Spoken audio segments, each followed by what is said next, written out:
Mountaineering বললেই Mount এভারেস্টের মতো পাহাড়ে ওঠার দৃশ্য চোখের সামনে ভেসে ওঠে। কোদাল, দড়ি, হুক সহ নানা রকম উপকরণ নিয়ে পর্বতারোহীরা খাড়া পাথর বেয়ে উপরে ওঠেন।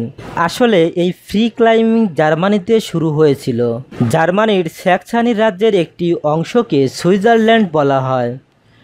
1864 সালে পর্বতারোহীরা যে পথে প্রথমবার চূড়ায় উঠেছিল, আজও বেশিরভাগ মানুষই সেই একই রুটে বেছে নেন।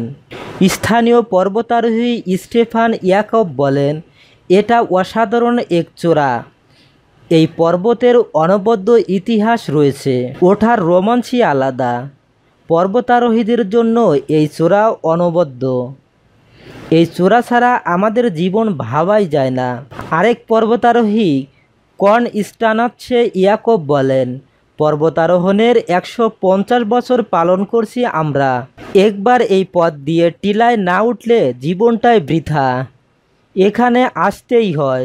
ড্রেসডেন এর ক্রিস্টিয়ান বাল্টার ও একই টানে এখানে এসেছেন। স্থানীয় পর্বতারোহী ক্রিস্টিয়ান বাল্টার বলেন, আমার জীবনে এর আলাদা গুরুত্ব রয়েছে। প্রায় 30 বছর ধরে পাহাড়ে উঠেছি। আজকের এই অনুভূতিও সেই প্রথম দিনের মতোই। স্যাক্সনির সুইজারল্যান্ডের নরম স্যান্ডস্টোন বেয়ে ওঠা পর্বতারোহীদের জন্য বড় চ্যালেঞ্জ। ক্রিস্টিয়ান বাল্টার বলেন, কোথায় খুঁটি লাগাতে হবে সেটা ভাবতে হয়। তার উপর নির্ভর করা যায় কি না সেটাও ভালো করে ভেবে দেখতে হয়। এটা করা উচিত কি না, স্বাস্থ্যের জন্য ভালো কি না, এসব ভাবতে হয়। স্থানীয় পর্বতারোহী বেটিনা ববস্ট বলেন, এই টিলা সত্যি অনবদ্য। অন্য পাহাড় পর্বতের থেকে একেবারে আলাদা। অনেক নরম, মোলায়েম, মাঝে মাঝে মনে হয় জীবন্ত। স্যাক্সনির সুইজারল্যান্ডে পাহাড়ে চড়া অনেকটা মেডিটেশন বা ধ্যানের মতো। নিজের সঙ্গে বোঝাপড়া, নিজের সীমা বোঝার জন্য আদর্শ। প্রথমে একটা সিঁড়ি ব্যবহার করা হতো। প্রায় 10 বছর পর পাশের টিলায় ওঠা সম্ভব হলো। সেটাই ছিল সরাসরি পাহাড়ে চড়ার হাতেখড়ি। তারপর ফ্রি ক্লাইম্বিং গোটা বিশ্বে ছড়িয়ে পড়ে। স্যাক্সনির সুইজারল্যান্ডে আলপস এর মতো হুক ও দড়ি ব্যবহার করা হয় না।